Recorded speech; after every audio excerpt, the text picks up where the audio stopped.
অনেক ষড়যন্ত্র দেশি বিদেশি চলছে, সেই দেশি বিদেশি ষড়যন্ত্রকে আপনারা উপেক্ষা করুন, সচেতন থাকুন।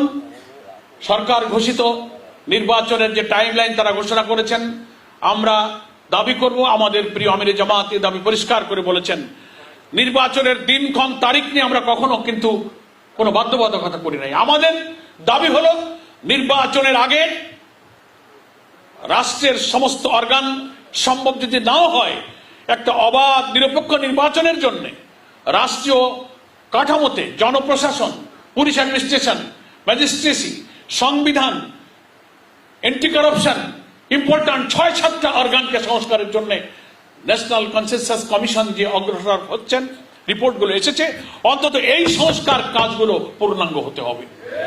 তারপরে যদি রাষ্ট্রের অন্যান্য সংস্কারের যে প্রয়োজন রয়েছে, আমরা এটার সাথে একমত।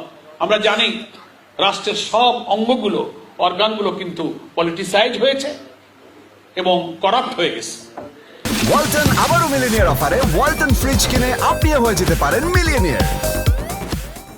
দুর্নীতি এবং দলীয়করণে রাষ্ট্রের সমস্ত সাংবিধানিক প্রতিষ্ঠানগুলোকে তছনছ করা হয়েছে। এগুলো অবশ্যই সংস্কার করতে হবে। সেটা নির্বাচিত সরকার এসে বাকি সংস্কার কাজ করতে পারবে, আমরা সে আস্থা রাখি। কিন্তু বিফোর ইলেকশন সুষ্ঠু নিরপেক্ষ নির্বাচনে কেউ হস্তক্ষেপ না করুক, সংবিধানের মৌলিক কিছু সংস্কার যার মধ্য দিয়ে নতুন কোনো ফ্যাসিবাদের যেন জন্ম না হয়, জাতীয় ঐক্যমত্য কমিশনের এই প্রচেষ্টাকে সফল করার জন্য সময় যেটুকু লাগে সে সময়টুকু সরকারের নেওয়া উচিত। সংস্কার ছাড়া নির্বাচনে গেলে সেই নির্বাচন গ্রহণযোগ্য হবে না, সেই নির্বাচনে জাতীয় মুক্তি হবে না, সেই নির্বাচনে আর একটা ফ্যাসিবাদের জন্ম দেবে। দ্বিতীয়, আমরা বলেছি সংস্কারের পর মানবতা বিরোধী অপরাধীদের বিচার দৃশ্যমান হতে হবে। বিচার কাজকে তো কোনো সময় দিয়ে বেঁধে দেওয়া যায় না। জুডিশিয়ারি, ম্যাজিস্ট্রেসি তাদের একটা স্বাধীনতা আছে, সময় আছে, কোর্ট একটা প্রসিডিউর আছে। এই জন্য আমরা কখনোই কোন দিনক্ষণ তারিখকে চাপ দিয়ে বলিনি যে এটা আমাদের ডেট।